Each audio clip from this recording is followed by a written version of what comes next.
You're listening to BQN. Assimilate the audio.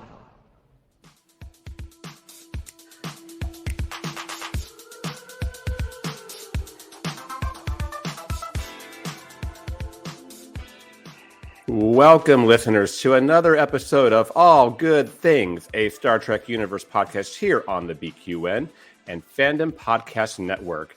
I'm your host, the long-lost Christos, and with me today is Mark. How are you doing, Mark? He's back. We got him back. We found him.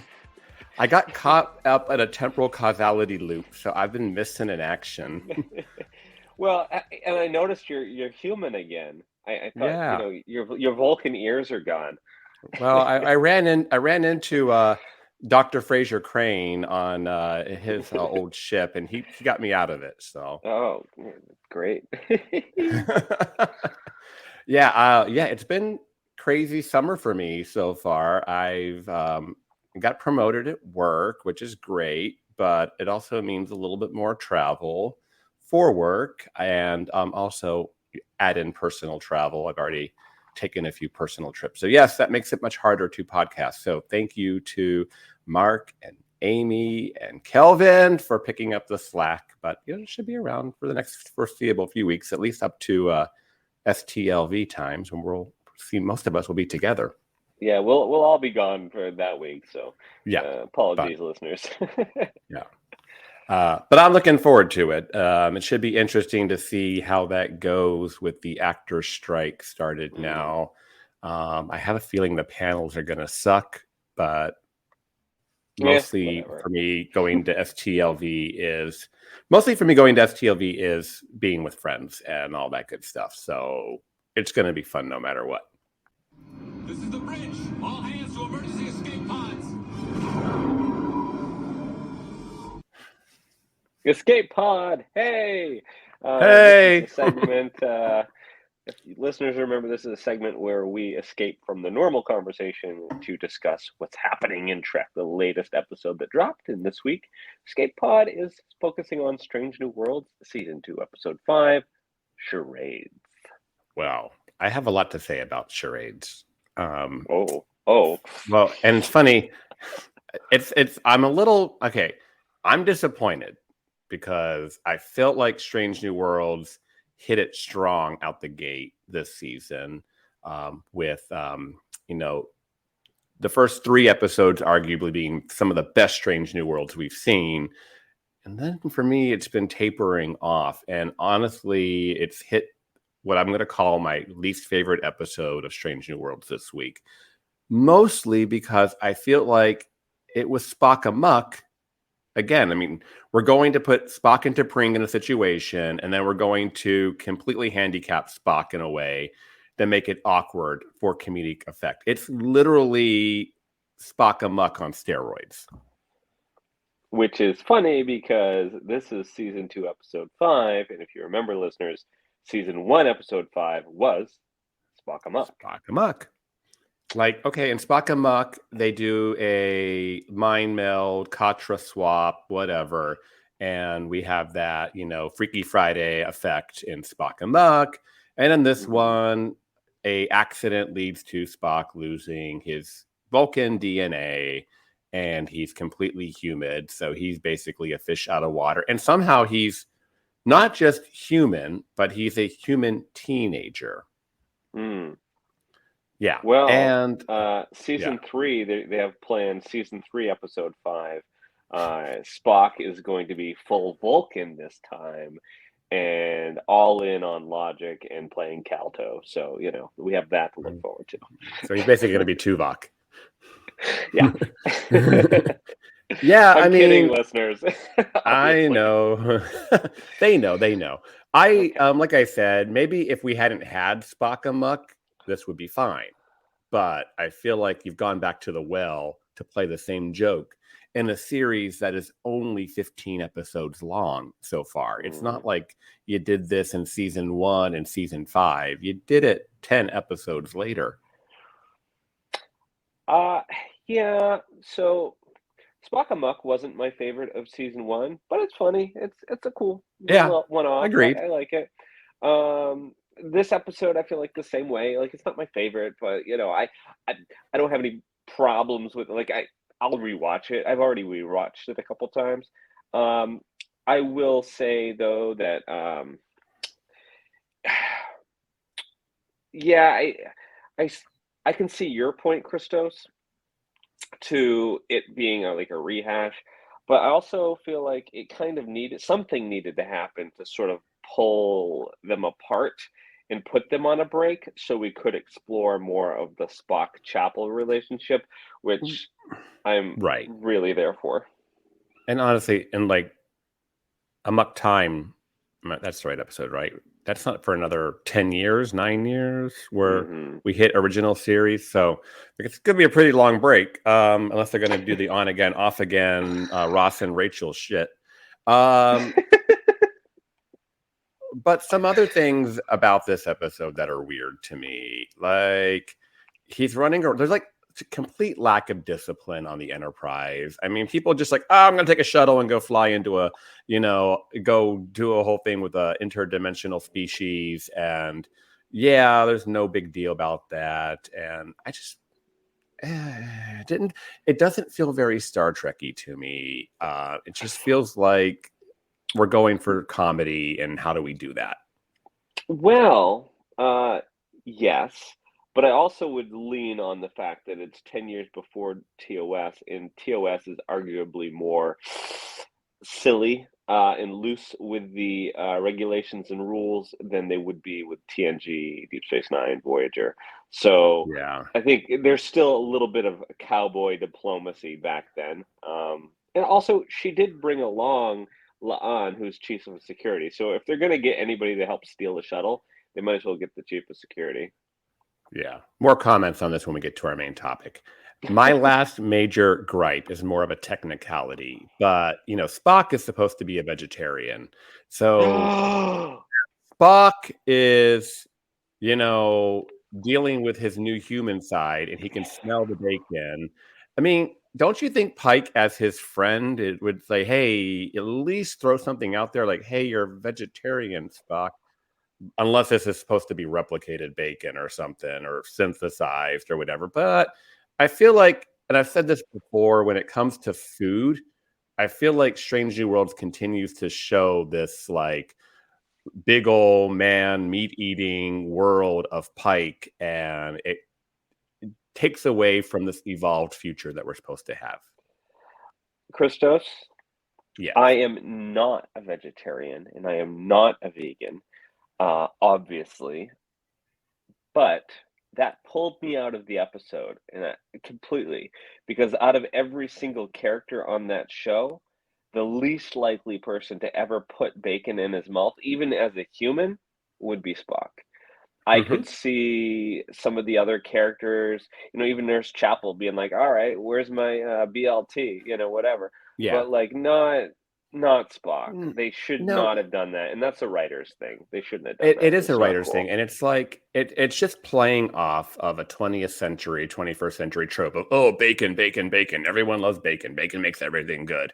And really, we're still doing that 200 years from now, 300 years from now. That's the future they want to show us, is that we're still celebrating slaughtering pigs and eating them. Yeah.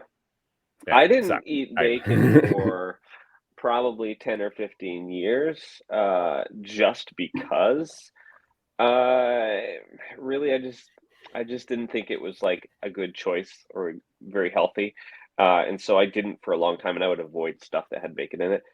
But in the last couple of years, I've had it. People have made things for me and it had bacon in it. I'm not like, I'm not going to eat this, but really, like, yeah, I just feel like at that point we'd be more evolved, and Pike wouldn't be even cooking it. Like, I don't know. I think it is probably like tofurkey kind of bacon. Like, I don't believe that it's actually it's synthetic bacon. There's no way there's a pig on board the Enterprise that they killed.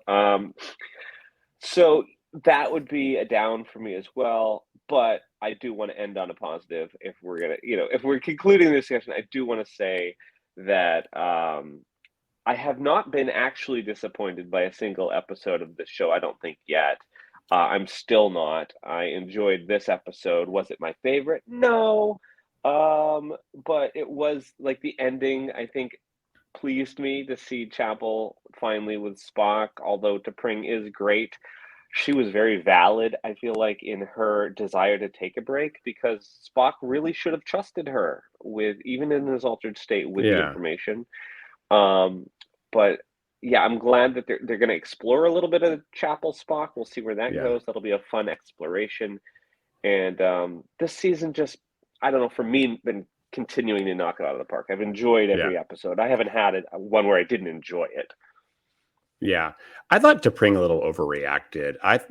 It was Spock's intention to tell her right up until the moment that he didn't, and, he portraying him as this out of control teenager with, emotions and hormones and things like that going on. T'Pring should have been more understanding that he was not in his right mind, and she's judging him for not being in his right mind. And I thought that was a little, it kind of took me out of it too. I know you're trying to end it on a positive note, but I'm actually sticking up for Spock in this case. I thought T'Pring was too hard on him, but I get it. We had to split them apart. That was the whole point, right?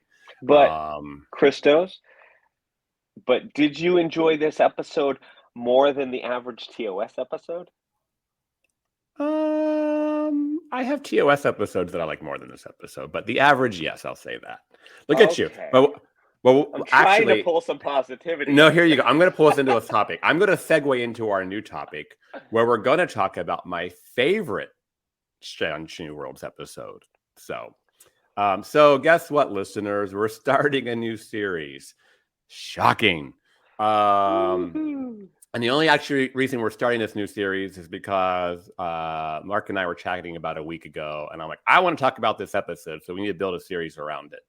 And so that being said, our episode today is Ad Astra per Aspera. And it's going to be part 1 of our all new Courtroom series. Yay!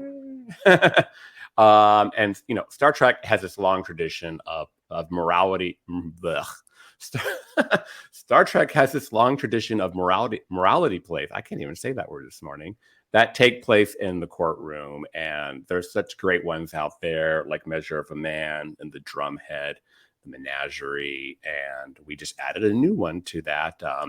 Like I said, Ad Astra per Aspera. So we're going to break that one down today. You up for that, Mark? I couldn't be more excited to discuss Strange New Worlds. I get giddy whenever we get a Strange New Worlds episode. So listeners, for the record, I probably watched this episode at least 6 or 7 times. I cry multiple times in this episode while it's on. It's just, it's Star Trek. It hits all the feels for me.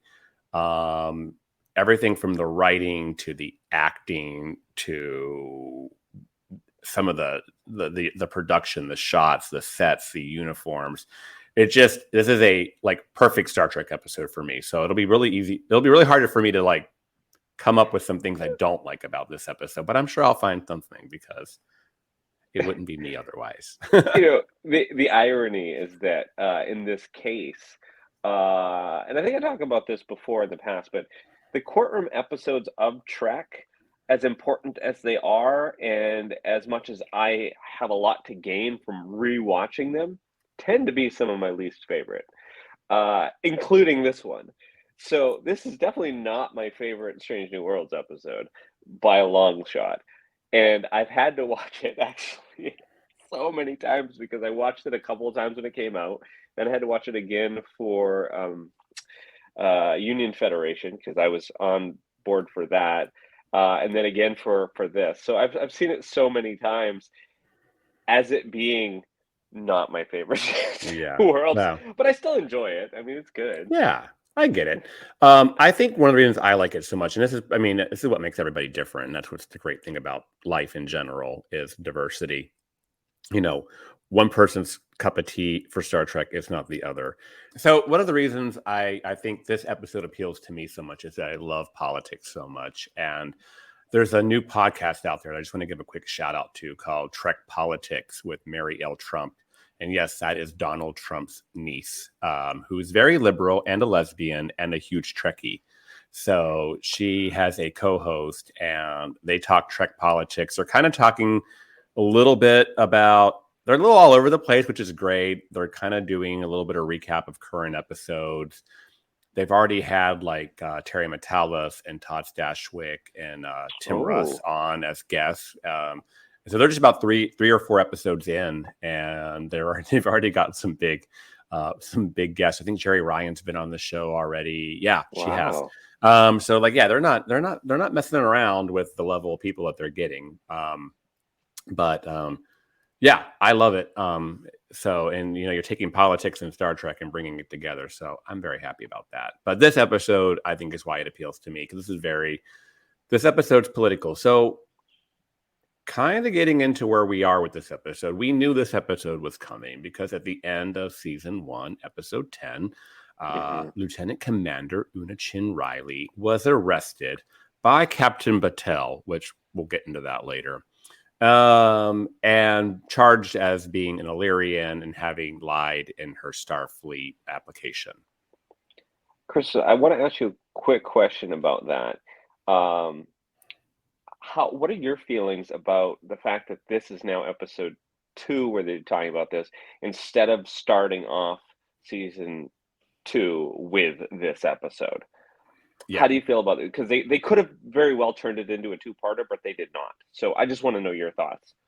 Yeah, there's a couple of reasons I think they did this, and there's lots I think that are fact, and some of them are supposition. Like for one, Anson Mount had just had a baby, and that's why he's not in episode 1 very much. And he basically has one scene, which I'm sure was a pickup later, and he could not be really in episode 1. So as we know, he is a decent part of this episode. That's one like off the screen version. Second one is, when you're coming back and you're kicking off a brand new season, it is a courtroom episode that's very drama driven, dialogue driven. The best way to kick off a new season. And by the way, folks, Strange New Worlds did debut at number 7 in the streaming ratings for its first episode. It's actually a little higher than were any of the Picard episodes. So now we have 2 Star Trek shows that are making the Nielsen top 10 streaming shows. So that's really great for Star Trek. And I think that part of that is, I think they picked up some new viewers during Picard through promos and commercials and people having Paramount Plus. And anyways, so yeah, I think there's a reason they wanted to start the season off with a good action episode, and they did that with episode 1. And then it was like, hey, now we need to resolve the Una Chin Riley story. I'm glad they got it done in episode 2 so that we got Una back. I like that, that it's just done, right? And I also like that it didn't play on all season. Yeah, I'm glad they didn't do that either. And I'm happy that they didn't do it launch with making this episode 1, because that would have really turned it into a 2-parter. And I like the fact that they really don't have those in Strange New Worlds. They have like a sort of a background plot that continues to exist through all of it, but for the most part, every single episode of Strange New Worlds, you can just at random grab and watch when you want, and you don't need to watch what came before. And so it keeps it with that trend. Yeah, episode 1 has that quick scene between Una and Pike, which is the only scene that they both appear in, or literally are both in the first episode, where I think it alludes to Pike going off to find Nira, who we'll talk about soon. And other than that, it's its own little bottle story. And then we get to this episode. So this is a trial episode. It was totally expected. We knew we had to get there. So the episode itself, the trial, becomes this huge allegory for disenfranchised groups of citizens of our current world. And especially, I think, the LGBTQ community with a real, I just want to get really focused probably on the trans community. And I think the overall aspect of immigrants and refugees, because they're both these marginalized groups, and I think the episode kind of represents the struggles of these groups. Maybe even also, I'd be remiss if I left out Jewish people and the struggles that Jews have had through the years. So, yeah, I think I think people in general, one of the reasons this episode kind of hits strong is a lot of people can find something in the persecution of the Illyrians. What do you think about the way, Mark, the representation was of all these people in this episode? And did any of that hit with you, or did you get anything else out of that? Oh, I thought like you did that it was super broad. Of course, being a member of the LGBTQ community, I saw us there in a lot of ways. However, I could see with the broad brush they were painting where, if you are disenfranchised in any way or feel like you are, there are parts of this episode that you could relate to. And I love that because it allowed more people to connect with it. It was more inclusive than exclusive as far as the conversation. And I love the care they went into crafting that dialogue and made it so meaningful. And of course, it was acted out of the park. The person that they got to play she's the lawyer. I mean, wow. Yeah. Where did she come from? Can they bring her back? Yeah. Well, let's just jump right into that. I think you're talking about the character Nira, and I'm going to try not to butcher her name. It's Yatai Bataki. I think I said that right, hopefully. She is an Illyrian, we established. She's also a former friend of Una Chin Riley. And she basically proves to us that she could carry her very own Starfleet Jag show. I mean, she is just perfect in this episode, in my opinion. The acting, her diction, her right down to her clothes. She's great in this episode, and she plays, like I said, Una's lawyer. We have her in there thanks to Pike. He goes and visits her and persuades her to come represent Una, not just for Una, but to represent Illyrians and to get representation for their cause and give it more of a platform. It's kind of established that she had been trying but failing miserably at getting Una's or getting Illyrian's story told. But this gives her a platform to do so.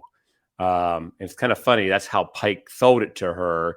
And then when she goes and does that, Una gets mad at her later. So it's kind of, I felt there's a little bit of a, it was a little hypocritical to say, hey, you're out just for your cause. And it's exactly how Pike sold taking the case to her. The only thing that I was a little bit concerned about here, and I mentioned also on Union Federation, is that they make it out to be that she was like this long lost friend of Una's, but I didn't necessarily buy it. It's like, if I haven't seen somebody that I have, since I was 10 years old, let's say, I don't know if I would really know anything about them or still consider them a friend, even if we were like really good friends from like 5 until 10 years old. Mm-hmm. I mean, they're both probably in their 30s at the very least at this point. Like, how would they even know that she was the lawyer? Like, if they haven't been in any contact whatsoever? Like, I don't know, that whole aspect didn't make any sense to me. Well, first off, I think both characters are supposed to be at least in their 40s. Yeah, I know. Well, and I'm just using facts. I mean, you're talking about her serving under Admiral April. Mm-hmm. And just historically speaking, there's just time is there. I think obviously Nira knew all about Una.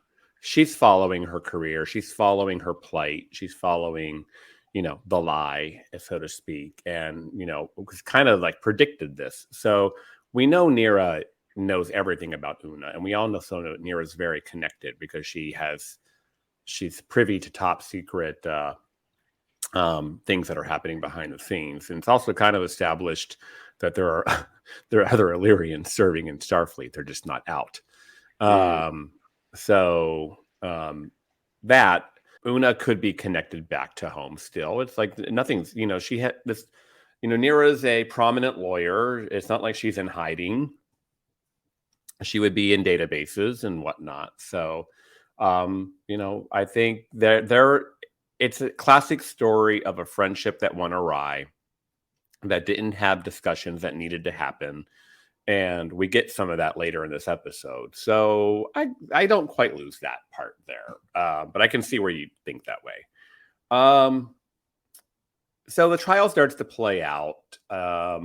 We get, first and foremost, like kind of right away, we get Admiral April on the stand, who could be a very positive witness for Commander Riley, Una Chin Riley, but it doesn't quite go that way because Nira's a little bit plays a little hardcore. And the reason I bring this up is because we're talking about discipline and the rules, and I feel like Nira does this great job of pointing out the obvious about Star Trek, is that rules get broken all the time. The Prime Directive gets broken all the time, and many a times there's no consequences for it. So I thought that was a really good way for Star Trek to call out itself. No, I 100% agree. Yeah. It didn't make any sense. And as far as Robert April, I love the actor they got to play him. He's been fabulous. And I think for the most part, we've only seen him in a positive light.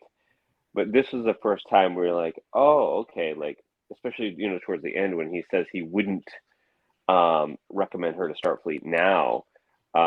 It just sort of created this, I guess, this negative plot line that's we'll see where it goes going forward, because now he'll have like this strained relationship with Una.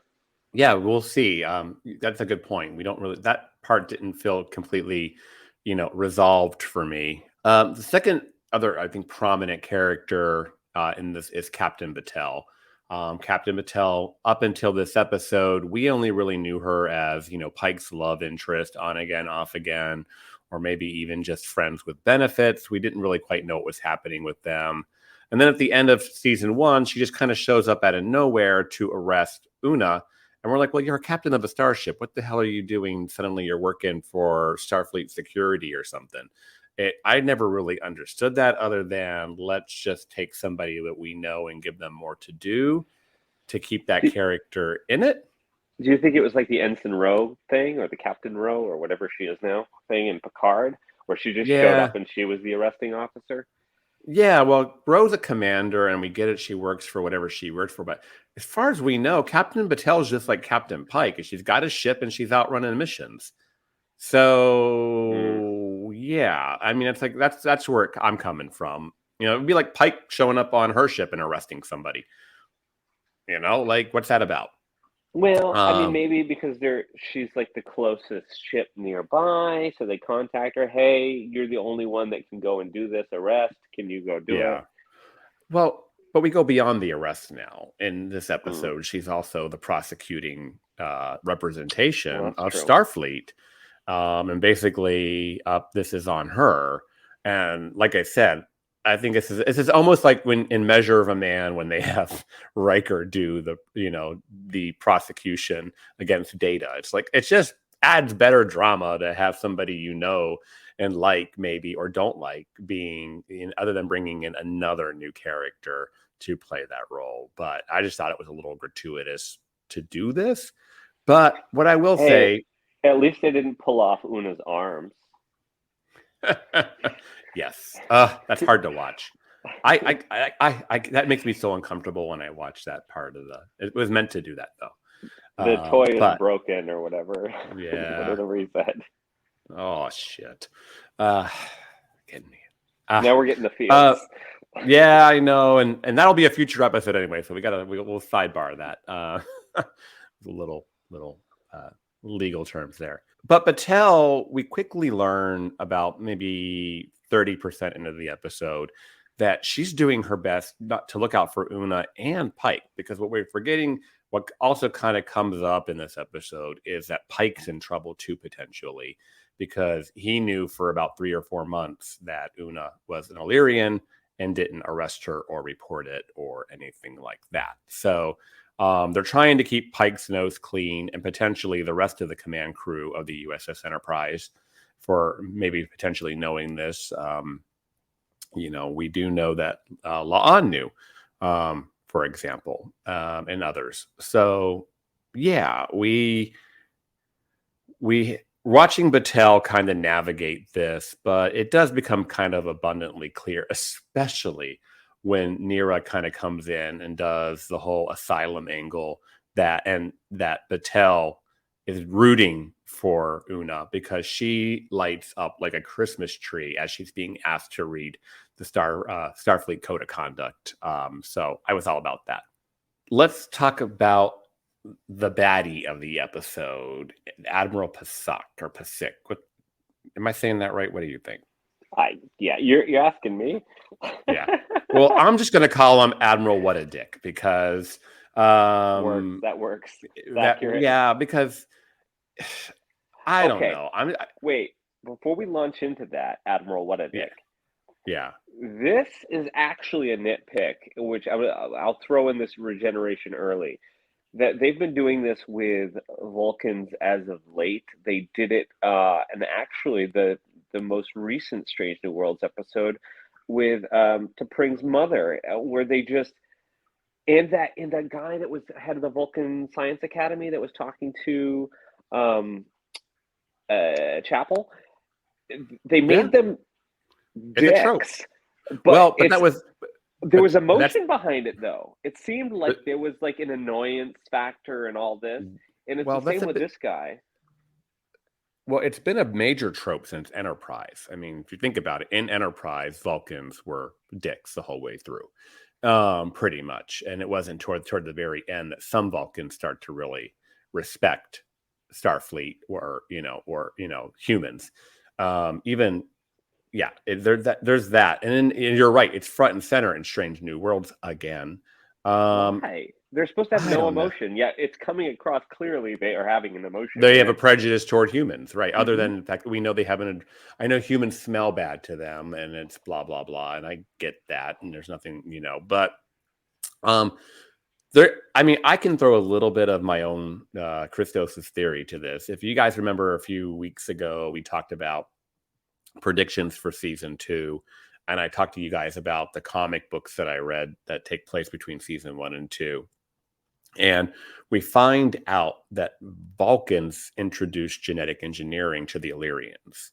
And by the end of the episode, it's kind of agreed not to talk about it because it's going to reflect Vulcans in a bad light. In my mind, the reason Admiral Pasak gets involved in this is because he's trying to protect that secret, because the Vulcans are going to look really bad.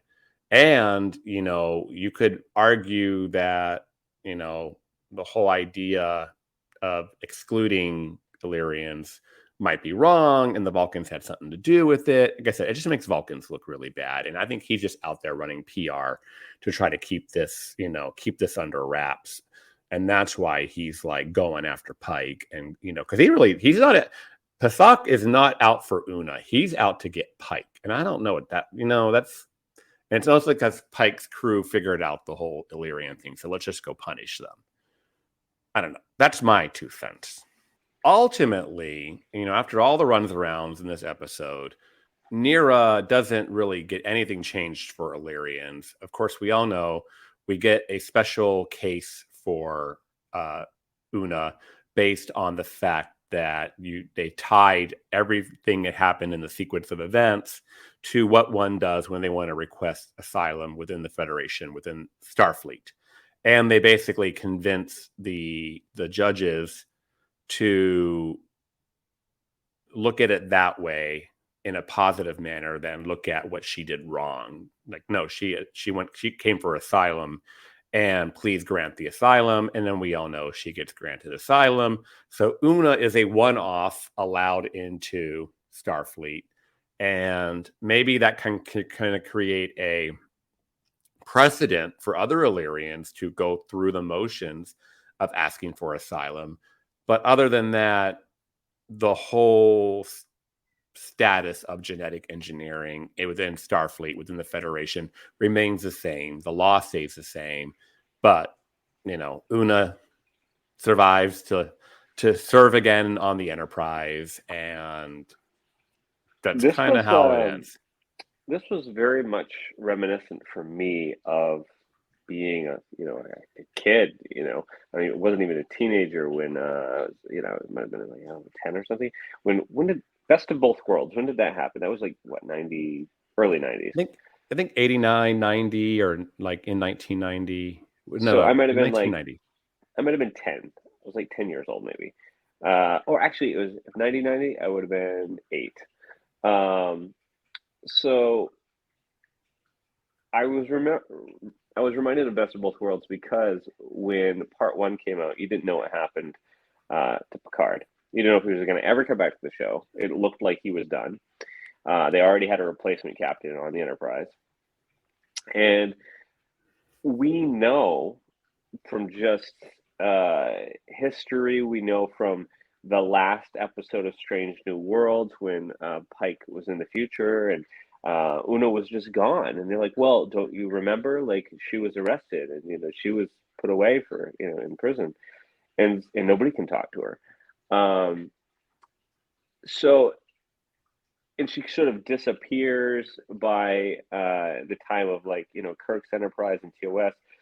So it could very well have been set up that she could just be gone. And so when I went into this season 2, I was like, well, I hope we get her back. But there was that whole unknowing aspect. So This was for me, one of the few times where Strange New Worlds has had any real stakes. And I say that because, most of the characters, survive. Even Kirk's brother survives to TOS. So, and Uhura survives. Like, all of these people survive. I think La'an's the only one that could potentially not, but she will. So it's like, this was just one of the few examples where they could have actually gotten rid of a character. So I was a little bit concerned. I don't know. What are your thoughts on that, Christos? Yeah. I guess for me, I had no question that they weren't going to resolve her situation somehow and back on the show. And basically because maybe behind the scenes, we've heard nothing about, well, she's only guest starring for one episode this season or anything like that. We knew there was a Courtroom episode a long time back, and I mean, it was one of the earliest clips they dropped for the season. Yeah, I think I know, for me personally, I just heard nothing about, the actress leaving the show. So I just expected that this was going to resolve itself somehow. And I didn't have that. Well, and you're right. Everything you said is right.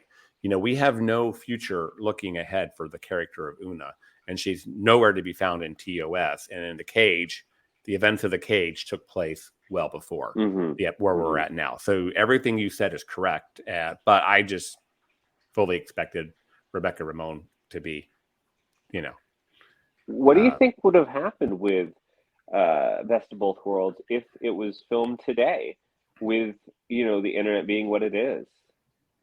Would that be gone? It depends on how much you know. I mean, yes, we had 3 months to stew over what was going to happen to Captain Picard, and there were some behind the scene things that could have made it very easy for him to be gone. Information flows a lot more freely now than it did then, and people talk a lot more, and it gets out there, and Twitter, social media. I doubt the suspense would have been as grave as it was in today's climate. But, in these days too, you don't get 3 months between seasons. You get like a year, so there's that too. So you'd have to kind of keep things under wrap for a whole year. Anyways. Yeah. I don't know how it could go, but you probably something would have leaked along the way. But I don't know. Sometimes Star Trek does keep secrets, Like they shot the whole entire season 3 of Picard completely without anybody knowing that the entire TNG cast was coming back. So, and they were and they got to tell us, not it was leaked or we found out or including the D. Yeah, that leaked. Including Patrick Stewart at Comic-Con last year. He said some shit that he shouldn't have, and there was somebody, I think they did. There was some leaks, but then they kind of tampered him down kind of nicely. But anyways, shall we jump into a few little assimilation and regenerations on this episode? Oh, I'm so happy for the first assimilation on here. The costumes that were based on the original series costumes from Court Martial and the Menagerie are gorgeous. And if I didn't have time this year to get one for STLV, but they better make one, and I am going to get one for next year because they're some of my all-time favorite Star Trek costumes at all. I just love them that much. Yeah. I thought the best part about all that was like my little brother. I say my little brother. He's 40 years old. He hit me up and he's like, "That's so cool that Star Trek has pride badges." And, he's telling me that. And I sent him a screenshot of Captain Kirk wearing, William Shatner wearing the uniform from a TOS episode. And I'm like, by the way, that's nothing new. They didn't just go do that. This is a slight update to an old uniform that's been on screen. And he thought that was even cooler that they nailed it so directionally correct and only made the minorest of tweaks to bring it forward. But their little colorful badges were pretty much just the same. And I hope Fansets makes those. I really want them. Yeah. That I would be shocked if they don't, but yes. And we're going to need that if we're going to do those cosplays. Let's see here. Of course, we've talked a little bit about the acting all the way here. I mean, obviously, Nira is your MVP of this episode, but shout out to Rebecca Ramon when she has to go through the recounting of her life story. She does it so eloquently. It is so well acted. You find yourself identifying with her where you can, but she kind of makes her own case, and that through the acting, and I think that's spectacular. Mm-hmm. And the young girl they got to play her as, a teenager, I thought did a really good job too. She, looked like she was hurt and, confused as to why they weren't getting help for her. And I just thought, she had a small little bit part in this Star Trek episode. And I usually don't like kids, but big credit to that actress because in spite of being a child actor in Star Trek, she didn't detract the episode for me, where usually the child actors do. It takes me out of it. I'm like, oh, no, just fast forward. Yeah. But I liked her. She was good. Yeah, she was very well cast, and I felt did a very good young version of Una, and I totally believable. And I really I'll just go one more assimilation here. The use of the supporting cast or the rest of the cast of Strange New Worlds. Of course, we get to see a couple of them testify, like Spock and La'an and M'Benga, and they get some funny moments in there and some touching moments as well. But having the rest of the cast kind of watch the court proceedings in the conference room and the pacing and the looks on their face, and like Uhura did a couple, like what, I thought that was a really good way to show the rest of the cast, even when they didn't have a lot to do in the episode.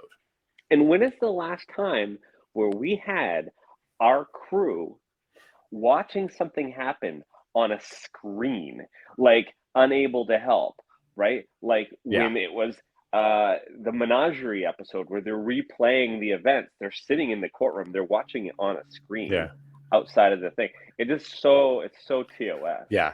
The only thing I kind of got that even came close to that is in TNG, and I'm going to I'll get this wrong. 1011100111, whatever the hell that is. I know there's people who can do that perfectly. I can't. But when they are tricked into evacuating the Enterprise, and the command crew is coming together on the starbase, and they're looking at the Enterprise, and then they're looking at the Enterprise being stolen, and like I'm like, oh, okay, that's that. I don't know why I got a little flashback to that, but that's my own crazy head. So. Let's see here. Regenerations. You have one here, and I'll let you say it because I have thoughts too. All right. So I actually this regeneration I've mentioned before, and it is the Discovery set that they reused. Did not make any sense. Like, I'm all for using the Discovery sets as much as possible. I actually like it when they do that with Strange New Worlds. I think it's cool. It makes the universe seem bigger. But this particular set, using the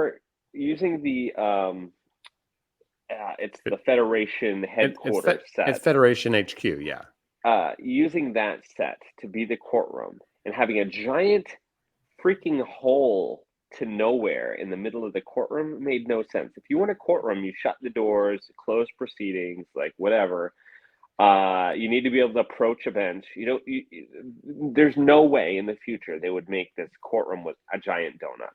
It's dumb. I'm kind of indifferent about it. I get that it more so. I think everything you said makes sense, but I think it was a production choice. Like, hey, we have this set, we need to save money. That was probably the motivation for using that set. I think they did a pretty good job redressing it with some of the wood elements to give it more of that mid-century modern feel and a lot of that TOS feel. Yeah, you're right. The hole in the middle of the set, which is basically because it looks down on all the other levels of Federation HQ. That's why it exists. We saw it in season 4 a lot of Discovery. That's exactly why it's all there. But I don't know. I thought it looked all right. It wasn't a deal breaker for me. I thought it was just more of a, hey, we're saving $5 by not having to go build a courtroom set and redressing a set that we already own. So let's jump into some trivia here. It is a little known fact. When we talk trivia, I'll give you some Cliff Clavin from Cheers. It is a little known fact that this is one of 17 Star Trek episodes with titles derived from Latin. In this case, Ad Astra per Aspera means to the stars through hardship, which I thought was in Una's testimony. She kind of hit that, like what that means so well.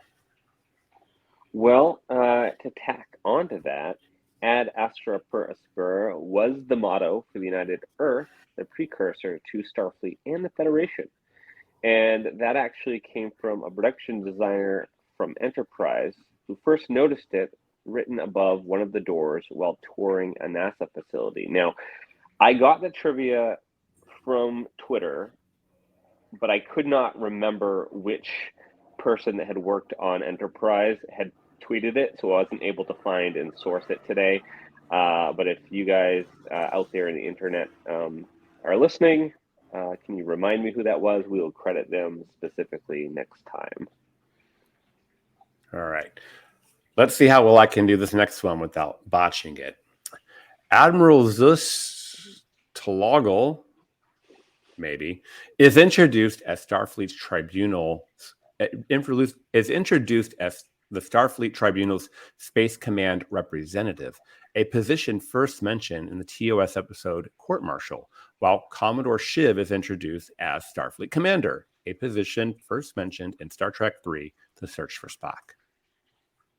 Yeah, I love that they're reusing some of these old terms in some of the newer shows. It's great. Even like Commodore, Yeah, it's like not just that, but like, okay, for a show that's kind of getting blasted at times for its disregard to canon, there's a lot of canon in the show.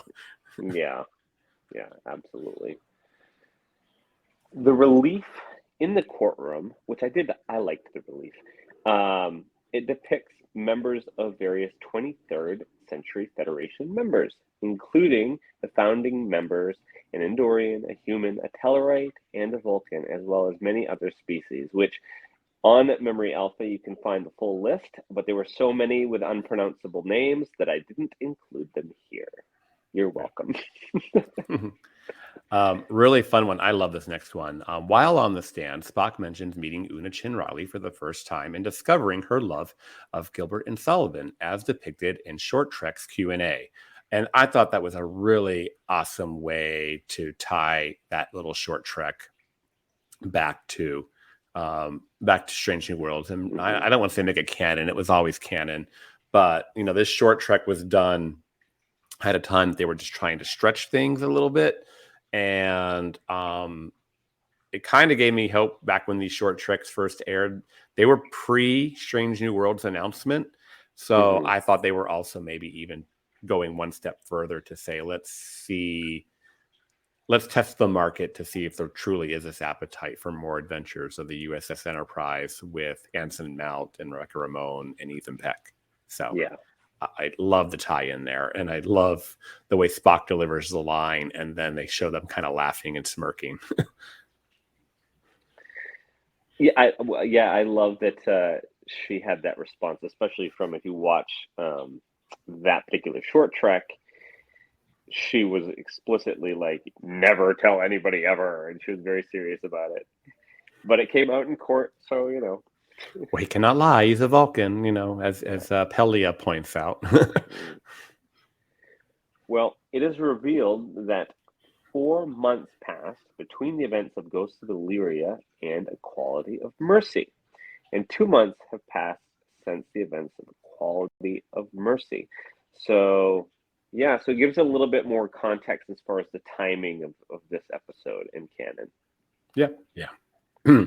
Very true. And then, of course, our last regeneration or trivia was going to be that the courtroom was a redress, but we kind of use that as a regeneration as well. So the courtroom was Discovery HQ. So final thoughts on this episode, Mark? I think this is the last time I'm going to rewatch it for a little while. Because in the last 2 or 3 weeks, I think I've seen it like 6 times. So I'm going to take a little break from this episode, but maybe in a year or so, I will look forward to jumping back in with it. Yep. Totally understandable. I probably watch it more. I think this is going to be one of those, like, I need to feel the feels kind of episodes. So I'm just going to put it on because it reminds me I'm alive. I think anytime Star Trek brings me to tears, I am quickly, reminded that I still have empathy and I'm still a human being. And I think that's what I like about what Star Trek does for me in some ways. Mark, why don't you tell us what the homework is for next week? Oh, Amy's got some homework for you guys. Next week, we are going to be discussing the Control series for part 3. And this is going to be the TOS episode, The Apple. Since I will be here to do that next week, what season does that fall in? Do you know off the top of your head?